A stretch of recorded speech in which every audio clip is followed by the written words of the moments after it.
Hello mga kasampol. Sample creature nagbabalik.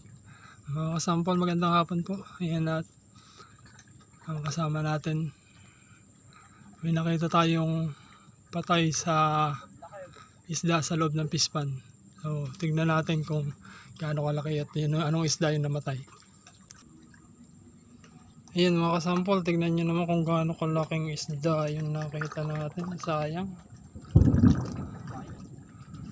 Pero kalulutang lang nun, kaya baka mapakinabangan pa.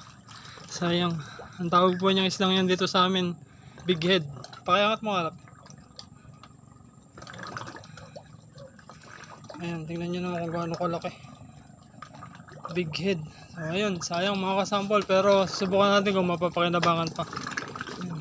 Sa dami ng pagkain ngayon sa tubig, sa ganda ng tubig, yun, yung ibang isda na i-impatcho. So ayan, hanggang dito na lang po mga kasampol. Maraming salamat po.